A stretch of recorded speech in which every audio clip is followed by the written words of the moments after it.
we have someone with no style. I guess he's the most like he's Bruce Lee's ideal. He is the way is no way with Dricus du Plessis.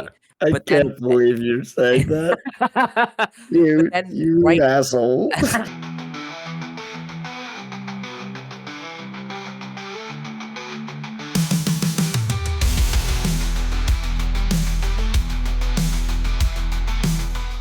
All right, welcome to another episode of Two Fight Fans, where we're talking about all things in combat sports. I'm one fight fan, Colin.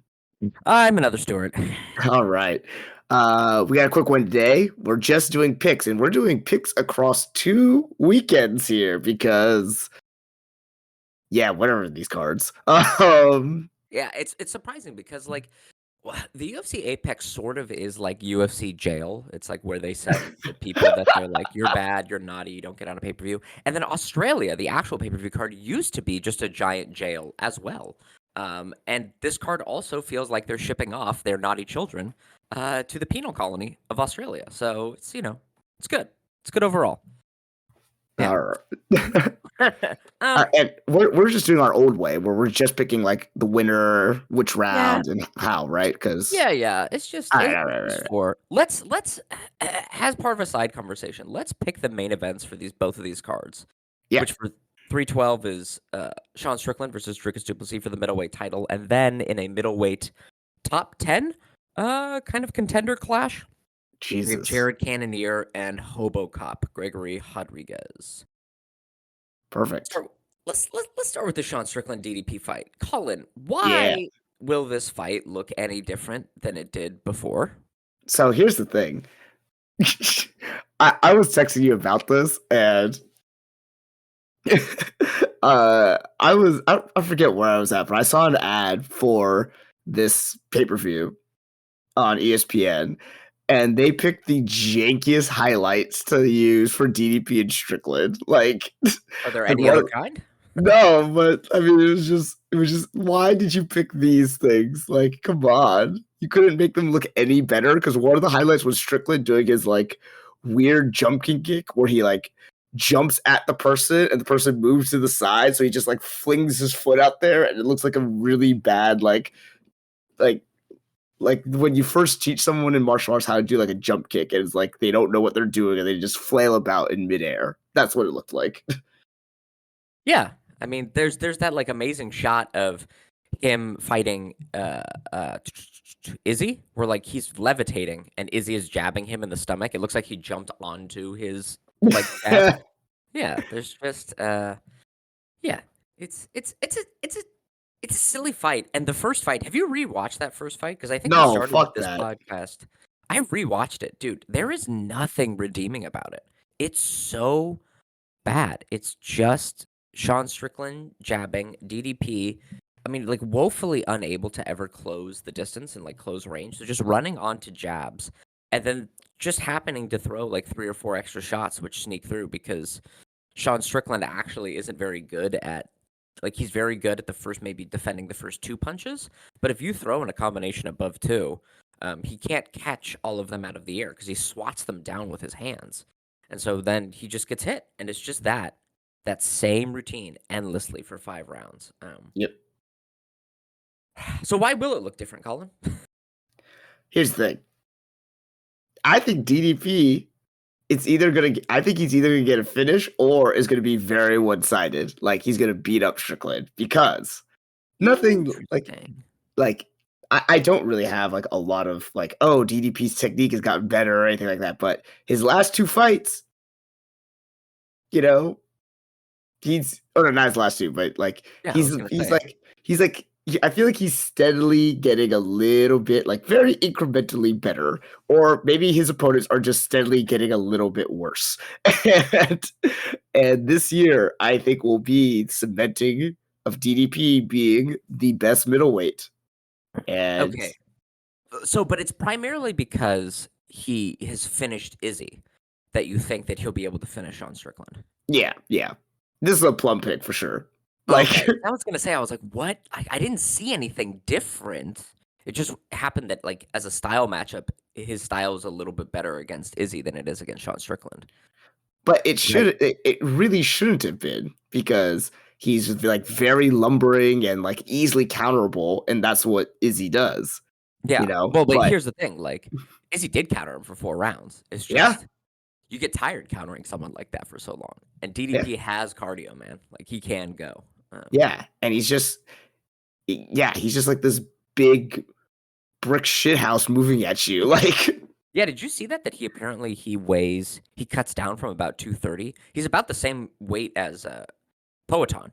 So as we were marveling at Poetan being able to make 185, it seems like weight-wise it's also the same for DDP. Now DDP doesn't have the same kind of like unbelievably big bone structure that Poetan has, but I mean the dude is bricked up, right? Like he's a thick boy too. Yeah. So I actually am kind of more interested in seeing DDP at light heavyweight now, knowing that he's so fucking massive at middleweight.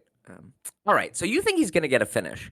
Talk to me about how this finishing sequence occurs and what the finish is. Oh, it's going to just be like the jankiest series of like strikes. Like I bet you it'll be like either in the 4th or 5th round where we say like basically he just outlasts his opponents, and they'll get into some exchange. And like he'll wobble Strickland, and Strickland will start to move back, and then DDP will just rush in on him and either like pin him up against the cage to kind of just like slam punches into his head, or like as he's doing that, he'll turtle up, and then he'll get like a really janky rear naked choke again, where like his like the hooks aren't even in, and like it's just super just pure muscle basically. Yeah. Okay, so it's okay. I'm gonna think how is gonna. I'm gonna say TKO by. I'm gonna say in the 5th round. That's what it's gonna be. Wow, 5th round. Okay, interesting. Yeah, I don't know, right? Like it was a super close fight, like a really narrow split decision last time, and like rewatching the fight. I mean, who cares how it was scored because nobody really won. But like. In that way, it could have gone to either person, right? Like it really, truly could have. What happened in rewatching it? It was like for the first 2 rounds, Sean Strickland was able to keep DDP off him pretty much entirely, and if you remember DDP's face at the end of the fight, his like one eye was entirely swollen, and his nose was all busted up because he just kept running onto jabs endlessly. And then that kind of relentless pressure, it looked like it just kind of tired out Sean Strickland, like constantly pumping the jab, constantly trying to keep this guy off of him. And so in slowing down, then his reaction time to kind of parry a couple of those shots went away. And that's when DDP started having more success. The thing I also noticed is like DDP threw kicks and he had kind of like a lunging jab or like a lunging lead hand, but neither him nor Sean Strickland really uses their right arm ever. Like, they don't really have any techniques with their right arm or their back arm. They don't really have a cross. They don't really have a hook. They don't really have an uppercut. I don't think Sean Strickland can add many offensive tools to his game. But if I was DDP's team, I'd be like, oh my God, all we have to do is learn how to throw a cross and we can win this. And not even like actually learn how to do it technically correct. Just like mentally prepare yourself to throw a cross after every time you throw a jab. You know? Like, so all he has to do really is add one thing. Yeah. And he should be able to like pull ahead, but I still anticipate the first 2 rounds. It's gonna just, it probably is gonna look exactly like he's just gonna run onto that jab, and then Sean Strickland will get tired, and then he'll just take the back 3 rounds. I think. I don't know, because like also he doesn't really have like good takedowns. Like his technique is bad, and his setups are really bad. And Sean Strickland has pretty decent takedown defense, so it's this weird. I don't know. Like, it's Sean Strickland, I think, is probably the like one of the hardest like defensive shells to break through at middleweight. And DDP doesn't really have any like actual tools to break that down other than just I'll try every tool I have endlessly until one of them works. Yeah. It's just pressure. Like Yeah. So I think it'll be a 5th round for DDP. I think it's going to look pretty similar. Maybe there'll be some more wrestling, but really, like, I'm really going to be looking for, like, when DDP comes out, does he throw, like, a 1-2 combination? Like, and then I'll be like, oh, shit, look at that. He learned that. That's amazing. Which is crazy to say for the middleweight champion of the world. What if he throws it, like, way out of range? I mean, he probably will. I mean, what'll probably happen is, like, a classic MMA overcorrection. he'll be like, actually, because I fought him last time in Orthodox, I have to fight him entirely in Southpaw now. Or, he stops throwing strikes and it's like, it's just going to be a wrestling match, and then just try to like get in on, his hips constantly. Yeah, I don't know. This fight's probably going to suck. Like, it's probably just going to suck. And it's really upsetting. Yeah. Okay. So you got DDP. I got DDP too, but I think by decision. Okay. Yeah. No, that's good. Yeah. Let's. God, I'm already tired. Let's talk about this other middleweight fight. Okay. You want to hop over to the next one? All right. Because we got to talk about the middleweight division after we make a call on this one. So it's Jared Cannonier. Kind of for a period, it was Izzy and Robert and Jared Cannonier, and I don't think there's been a division where there's been so clearly a like, here are the top three, and then there's everyone else. And that's really what it was like for a long time at middleweight. It was just like, it's Izzy, it's Rob, and then it's Jared Cannonier. We sometimes get the like Max Volk. Well, I guess Max Volk and Ilya at featherweight, but that was like, it's so recent, and then Max is moving away, Ilya's moving away. So I guess like the longevity, it's pretty rare. But yeah, we've got this like this old guard. He's in his 40s, Jared Cannonier, against someone our age. And looking at Gregory Rodriguez, I'm like, this guy looks like he's 45 years old. Looks like he's about to say, like, I'm getting too old for this shit. He's 30. He's younger than us, man. Yeah, he's younger. I was gonna say, what do you mean he's our age? He's younger. Yeah, he's crazy. Well, he's in his 30s. Like, I guess I'm just bulb, but like, yeah, you're right. He's younger. It's wild because I look like I look like a fresh-faced young man compared to this guy. Anyway. What does this fight look like, Colin? Oh boy, I'm a little nervous for Jared Cannonier because remember the last time we did picks for him, and I was like, oh yeah, I think he's gonna do it. It's gonna do it, and then it was like, oh, this is a 5-round fight, and it's like, well, age catches up to you because he looked really good for those first like 2 or 3 rounds. Then as soon as he walked out to that 4th round, it was like, ooh, this is a whole different fighter, And you were just saying it is a 40-year-old versus a 31-year-old, and this 31-year-old Hobocop, he's rattling off knockouts like it's nothing, Yeah. So this is, how, you were just alluding to it. There were 3 people at the top of the middleweight division for the longest time. And I would not be surprised if Jared Cannonier followed in suit with his 2 fellow top middleweights and just falls down the ladder again, and he's on a 2-fight losing streak already. I have a feeling this one might be the worst of those 3 losses. I am going to say Rodriguez by knockout. Okay, interesting. Now, counterpoint. I love some Hobocop. He's great. But he's kind of got the like, what I'm going to do is I'm going to walk at you and eat your biggest punch, and then I'm going to hit you with my biggest punch. Kind of fighting style. As much as Jared Cannonier has dropped off, his 2 losses are to Kai Bahalio and Nasruddin Imavov, who really controlled the range and really were defensively sound and kind of like dictated the fight. Gregory Rodriguez kind of dictates the fight in the fact that he's like, we're going to stand right here and fight instantly. Jared Cannonier still hits like a fucking truck. I'm a little worried that Gregory Rodriguez, all amped up, marches forward, eats a big one, and that's all she wrote.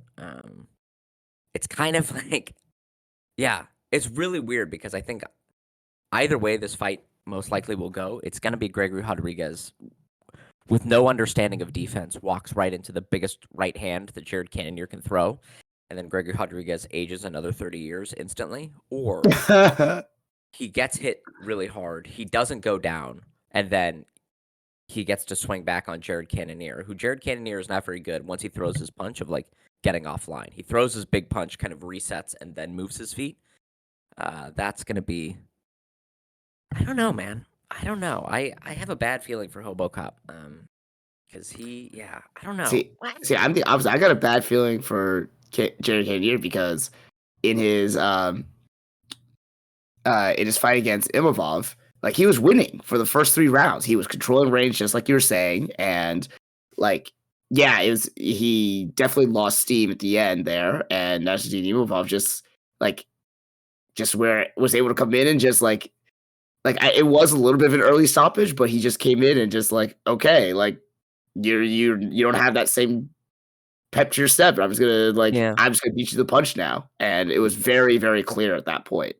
And yeah, I think Hobocop is.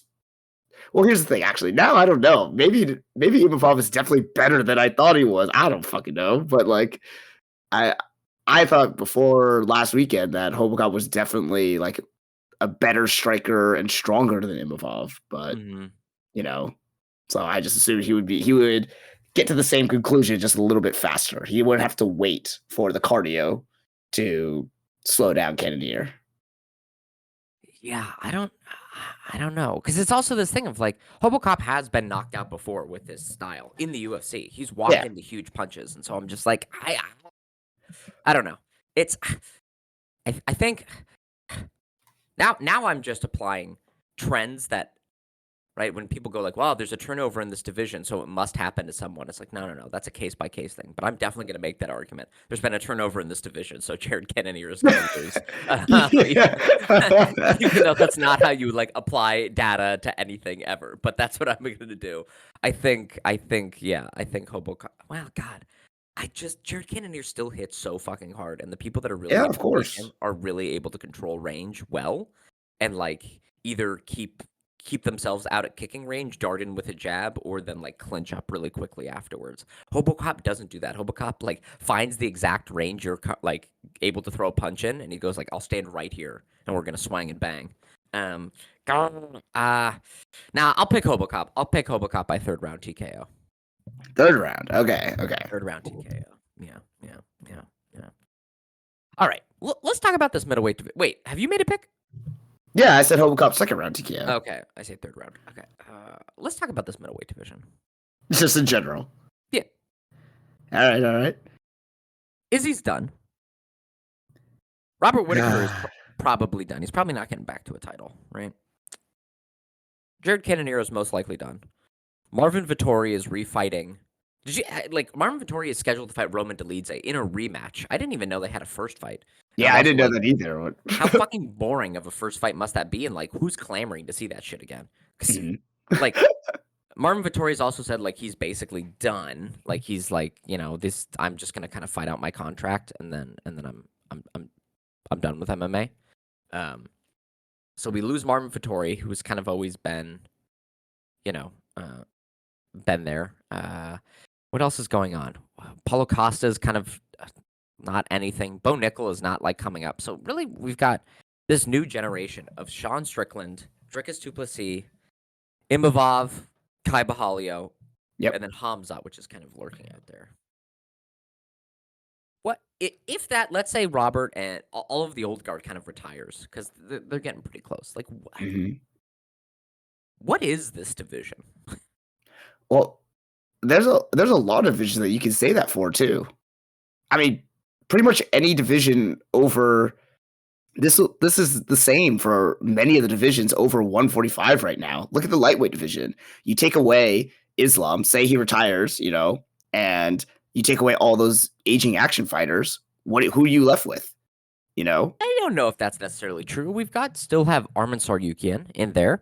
Okay. We would lose Charles, Justin, Dustin, Max. Dan Hooker's still kind of in there. He's kind of on the cusp of that too. Yeah, but we still have Matej Gamrot. We still have Hanato Moicano, Rafael Fiziev. As much as it pains me to say, we have Paddy Pimblett. We have Jalen Turner. We have Benoit Saint-Denis. We have Grant Dawson. There's still a crop coming up. And I guess what I mean is lightweight has always been a division of insane action fighters and then really strong wrestling, right? It's kind of been a division where there's always been this kind of bifurcation between flashy. We're talking Anthony Pettis. We're talking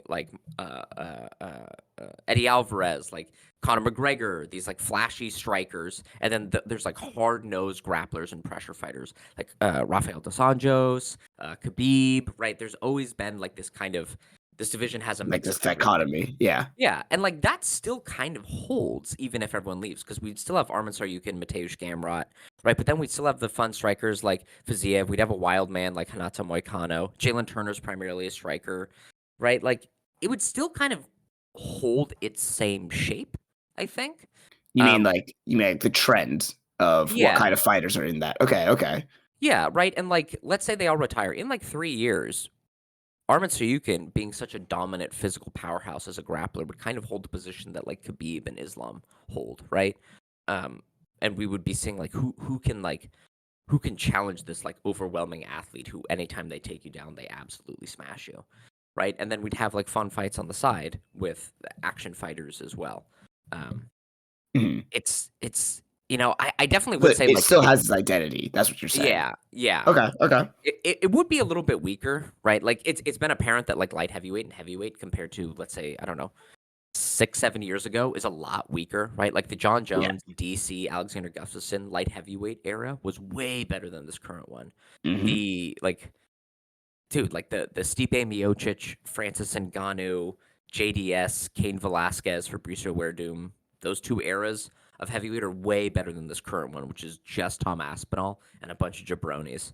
You know, it feels like middleweight is kind of moving in that direction. Because also like the complexion of middleweight has changed. It feels like it's always been this elite, powerful striker at the top, sniping everyone that comes near them. Be they specialist grapplers, be they specialist strikers, be like it was always this like it felt much more like old school. Everyone at middleweight typically had like a very clear style and were not well rounded. And Mhm. then they would go up against like an elite striker. And now Mhm. it's like we have someone with no style. I guess he's the most like he's Bruce Lee's ideal. He is the way is no way with Dricus Du Plessis. I But then can't believe you're saying that. but You then you right asshole. I know. But it's weird because now we have a bunch of these like really like not elite, kind of like weird wishy-washy strikers. I mean, Carbajalio's good, Imavov is Yeah. good, Strickland is effective, right? But then there's nothing else. Where are the grapplers? Where are the like powerful wrestlers in this? Like they don't right. There was always a Chael Sonnen, right? Or there was a Michael Bisping with his boxing. Like there was always like this like, hey, look at this really overwhelming style that these people have, and like that's gone away at middleweight. It's just kind of now a bunch of jank. It's just the division of jank, and it's so weird. I don't even know what to like think about it. I mean, you've been saying that like ever since we started this podcast that middleweight is just this weird void like that is like yeah, devoid of like definable skill and definable like talent. Like you have these random things here and there, but for the vast majority, it's just jank. It's always been that way. Yeah, but I guess it was like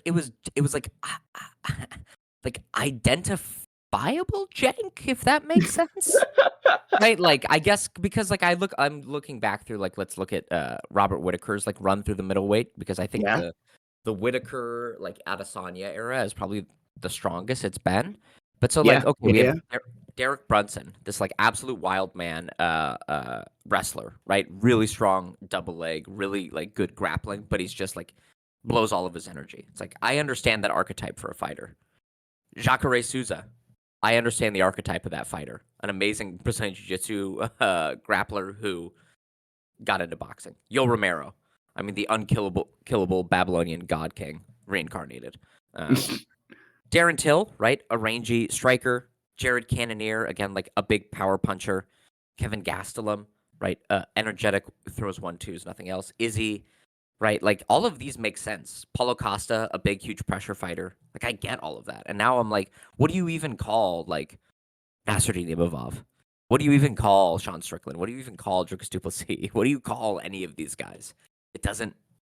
They don't fit an actual archetype. They just are like a Frankenstein creation of that like was not actually built correctly. It's like, ah man, I got too many legs.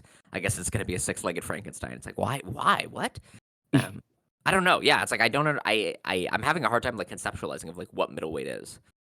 Yeah, I think it's just at one of its lower points right now. So it's in essence, it is up for grabs. Like Mhm. basically, like the future of this division is going to be defined by who steps in after the reigns of Izzy and Robert. Like Well, I they've mean, been the it's names strictest.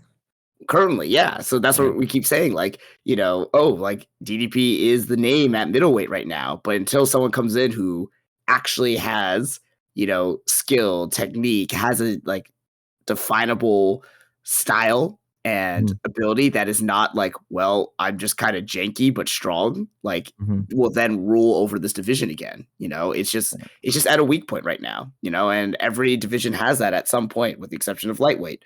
Um, Well, and it it's just this weird thing where I'm like, man, we have a weak point right now at light heavyweight. We have a weak. I mean, heavyweight has not been this bad since it was like the Tim Sylvia era, and Andre Orlovsky wasn't there, so Tim Sylvia was decisioning Jeff Monson, and and then they had to get an old ass Randy Couture to come back and beat his ass.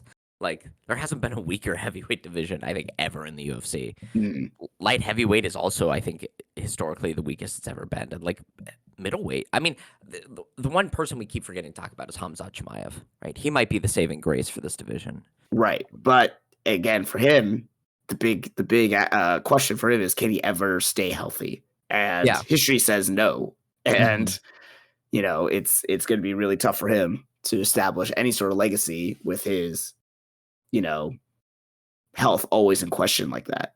Yeah. Yeah. So yeah. Well, and it's also weird. I mean, I guess we had Connor rule a division when he really couldn't go more than 2 rounds. Yeah. Because he never really needed to. But like it's so weird to kind of so blatantly know before they get to a title, because we didn't know that about Connor until he got to the after he won the 145 belt, and then he fought Nate Diaz, and then we were like, oh, okay, he can't really go more than 10 minutes. Yeah. Um, but to know that before the champion takes the belt is kind of crazy.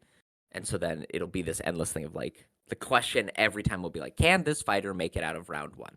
Because if Yeah. they do, they might be able to beat Hamzat. Or if they can't, um, so yeah, what a But yeah. weird. I don't know. You are kind of right though. Like I am looking at these divisions and I'm like, are we about to hit? Are we about to hit a low point for like all of these divisions overall? I think so. I mean, pretty much anything above lightweight. Yeah, it's gonna be, and even lightweight. I am, like if let's take away those like top 7 fighters, including Islam. Armand stays there, whatever. Okay, you take away Islam, Charles Oliveira, Justin Gaethje, Dustin Poirier, Max Holloway, Dan Hooker, Michael Chandler. You're now left with like a very, like in comparison, a very raw and undeveloped group who, like, some of Yeah. them, yes, they do have the same identity as these top contenders, but it's Hmm. not the same level. Yeah. And at lightweight, yes, your skill has to be that good. It has to be Hmm. just better overall to break into the top 10, top 15. But in Hmm. comparison, it's not the same. And it is, like you said before, though, when they get to that level and they start beating out the other ones, then yeah, then they will, when the new takes over and feasts on the blood of the old, like then you can see like, oh, the cycle is continuing of like Hmm. dynamic action fighters, strong wrestlers, but if you just took them out right now, if all of them just retired today on the Yeah. spot and all these guys just slotted up, then yeah, you would kind of see Right. the same thing. Yeah. And Like I'm Patty even. Piglet would be like ranked 4. Like, I know. like I come know. on. Well, and it's weird too because I'm even also looking at featherweight, and it's like Ilya is claiming that he's going to move up. Max is gone, and so then we just have Volkanovski and Diego Lopez probably fighting. We have Mozart Evloev, which is interesting. Here, Yeah. Rodriguez has kind of been exposed. I don't know why Brian Ortega is still in the top. Yeah.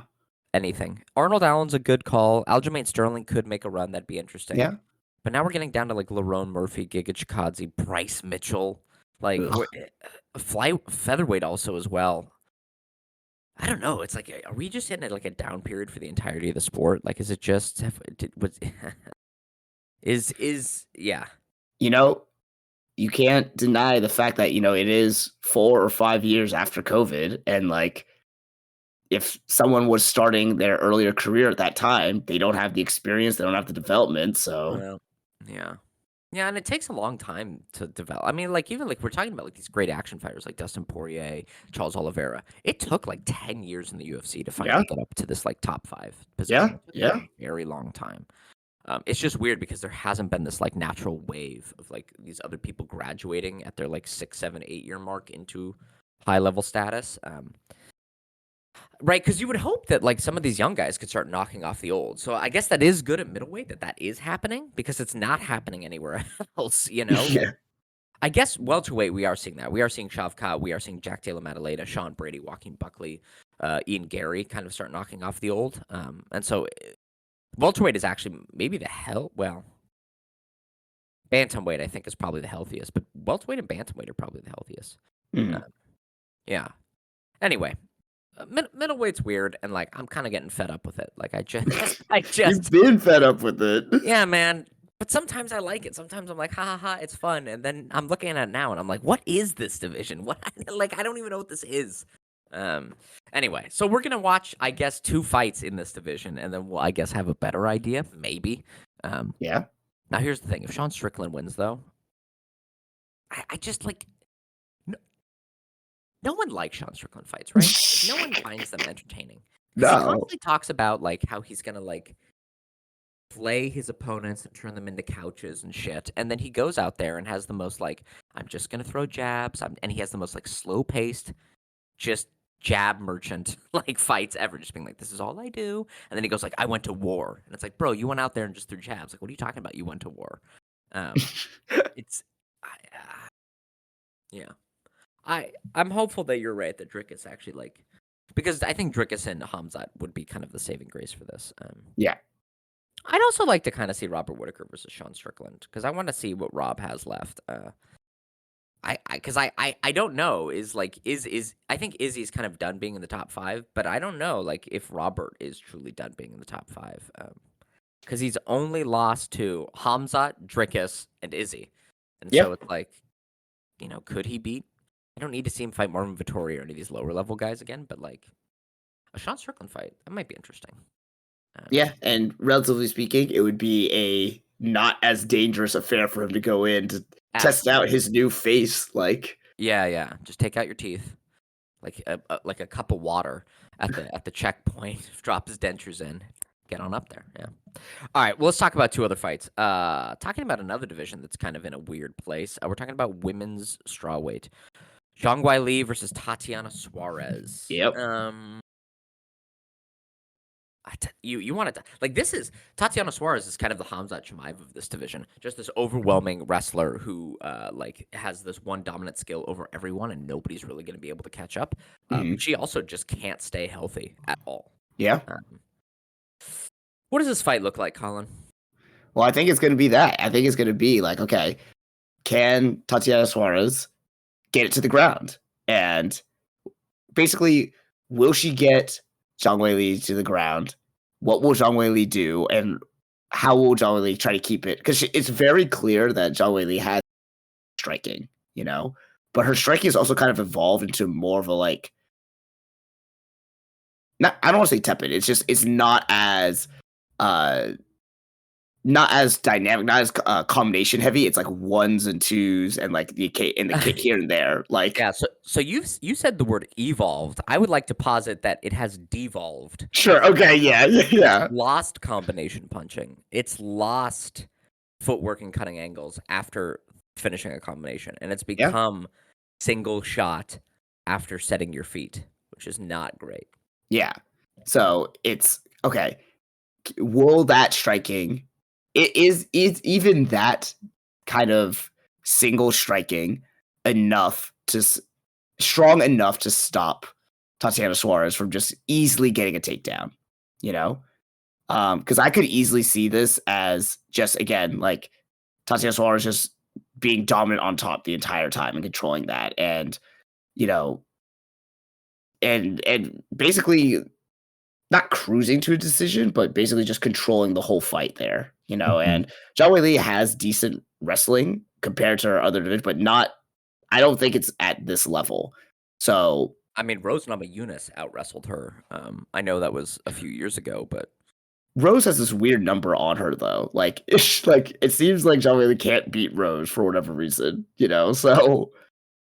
Well, I mean, the first time it was like a really quick knockout, right? Yeah. And it was a much better fight, but the way Rose clinched it last time when Zhang Weili was able to beat her in the striking was to take her down. And like, I would never call Rose a powerful wrestler or a powerful top game grappler.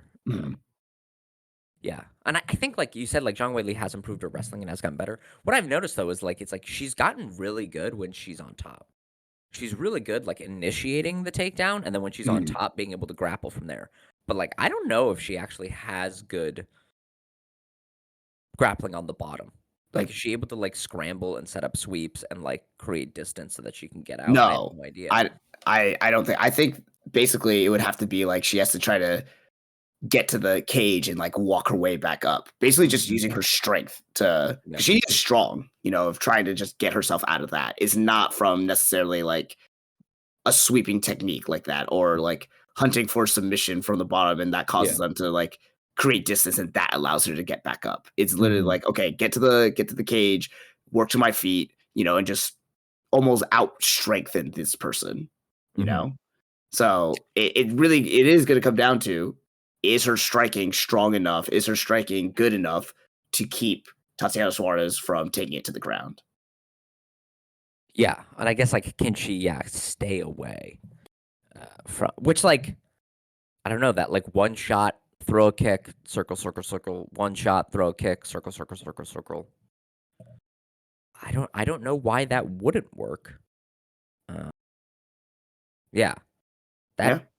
I mean, like, the thing too is, like, looking back at some of Suarez's fight, her last fight was against Jessica Andrade, in 2023. Um, a lot of the grappling in that was initiated off of Andrade coming in with her, like, wild swinging striking, and then just kind of crashing into Suarez. It wasn't like Suarez perfectly setting up a double leg or grabbing a single leg. It was Mm, Andrade kind of, like, smashing in and being, like, like kind of here. yeah.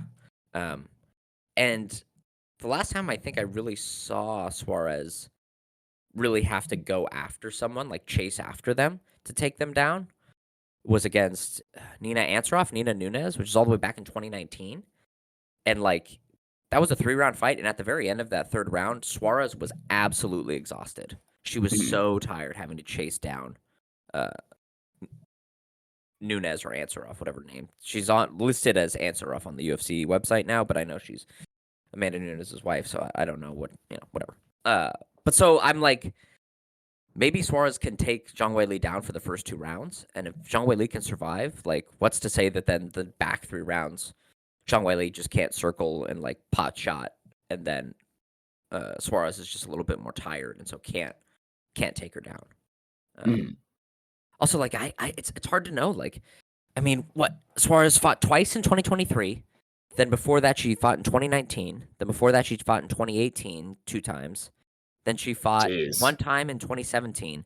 And then the first time she came into the UFC with all this hype was 2016, Whoa, it was right? that long ago? Yeah, Almost we're 10 almost years ago? almost 10 years ago. I mean, or what is it? Let's like actually look. Like it's almost exactly 9 years ago she came into Wow. UFC, right? And it's like she had all this hype as this amazing grappler who had made the Olympic team, but then had cancer in her neck, and so she had to have neck surgery to remove the tumor, and so then her wrestling career kind of. But it's this crazy like I.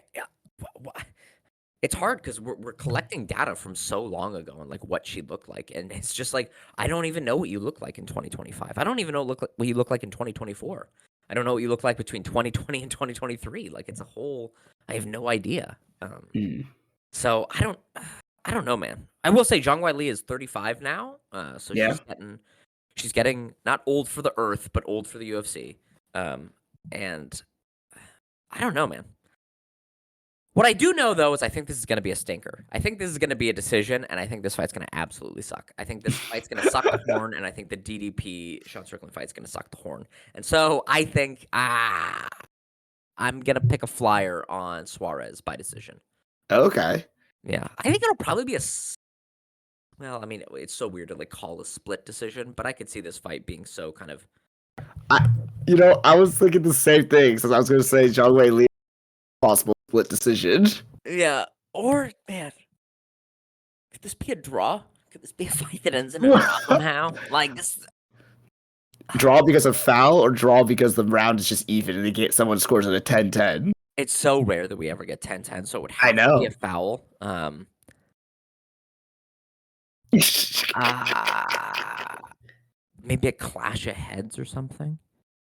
Actually, I want to go back to the Sean Strickland DDP fight really quick. How many Oh times my do god. how many times do you think DDP will headbutt Sean Strickland's hip in exchanges? Because he did it one time in the last fight. He ducked down to like wing an overhand right and fully headbutted Sean Strickland's hip, and it like knocked him like off of his feet. He had to like regain his balance.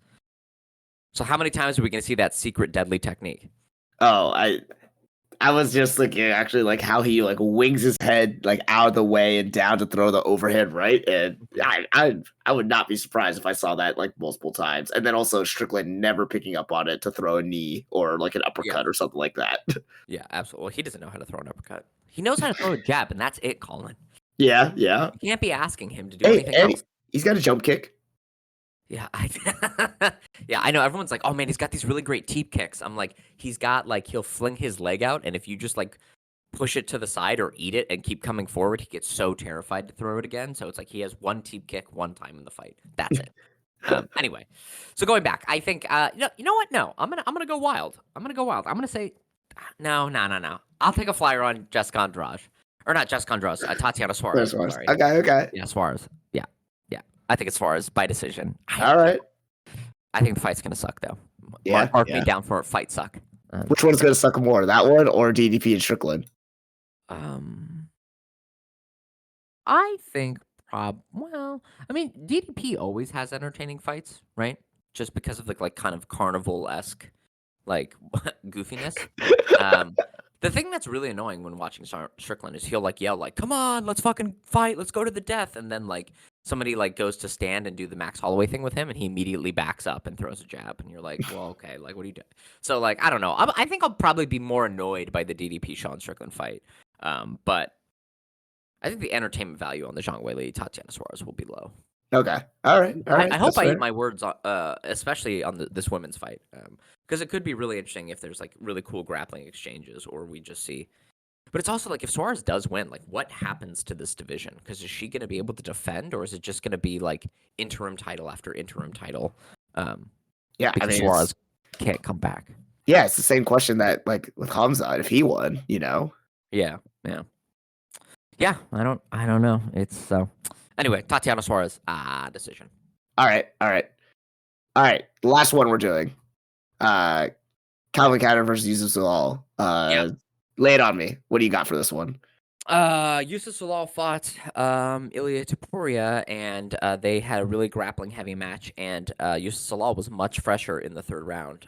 He did get out grappled by Ilia Topuria for the first 2 rounds, but he was able to tire out Ilia Topuria in that grappling. He is a phenomenal grappler, pretty like decent. I mean, he's okay. He's an okay wrestle boxer. And that's exactly what Calvin Kattar is. The thing is, Yusuf Zalal is a wrestle boxer who primarily wrestles but can box if need be. And then Calvin Kattar is a wrestle boxer who boxes but can counter wrestle if need be. Calvin Kattar's got a ton of miles on him and is old, but he's like really savvy. And like if you don't come correct, he's really hard to beat. I thought he was going to beat Aljamain Sterling, but Aljamain Sterling took him down quite easily and was able to out-grapple him. But Aljamain Sterling is still probably technically one of the better grapplers in this division, probably in the UFC. He's a pretty sneaky good grappler. So like, or not even sneaky good, he was a champion. But man, Calvin Kattar, the miles on him is rough. Yeah. If this was the Calvin Kattar, even that fought Max Holloway, which is where I think like most of the miles came from, I would definitely pick that Calvin Kattar, right? Even the Calvin Kattar that fought, did he fight Josh Emmett? And that's when he blew his knee out. He fought Arnold Allen and blew out his Arnold knee. Allen, yeah. Like I'd probably still pick that Calvin Kattar, but he has had these wars. He has come back from knee surgery. Yeah, I don't. I'm gonna pick Yusuf Zalal by decision. Okay. Yeah. I was thinking the same, but just to make it interesting, I'm also gonna pick Zalal, but I'll say by submission. Ooh, submission. Now, see, Calvin Kattar's hard as fuck to submit. I mean, how old is Yusuf Zalal though? I mean, Yusuf Zalal is Yusuf Zalal is a -390 favorite. Wow. He's 28. Yeah, he's young. Yeah. That's kind of crazy. Because like he's got some good wins, but like his best one is Billy Quarantillo, who doesn't really have grappling, and he submitted him. He lost. Wow, he lost to Sean Woodson. I guess it was back in 2021. He has gotten better. Man, I don't know. I think the odds are a little wide on this one. Yeah. Like people are kind of disrespecting Calvin Kattar. Like it's he's just had a rough go these last few fights. Yeah. Like he's definitely better than his recent record shows, but yeah. Yeah, I think I think probably Age is gonna kind of win out on this one. Yeah. It's also I can because see like that. Calvin Kattar, I think like he typically drops the first round. He's kind of a slow starter, and so like when he has a 5-round fight, it usually benefits him because he just has more time to work. This is a 3-round fight. I think Salal usually comes into the first round like a bat out of hell. So like it's probably better for assuming Yusuf Salal can capture, the first 2 rounds or maybe 1 round, drop the next one, and then maybe make a really competitive 3rd round. I don't think it'll be a finish. Calvin Kattar's hard to finish, man. Like yeah. Max Holloway put the beating on him, and like Calvin Kattar was still there. So the only thing that can finish him is his own knee exploding as he tries a flying knee. So yeah, man. Now I want to pick Calvin Kattar, but I'm going to stick with Yusuf Salal. Okay. All right. So this has been 2 Fight Fans podcast. I'm one Fight Fan, Stuart. I'm the other Colin. Colin, rapid fire question: will you watch Jake Paul versus Canelo Alvarez? No. All right. Have a good day, everybody.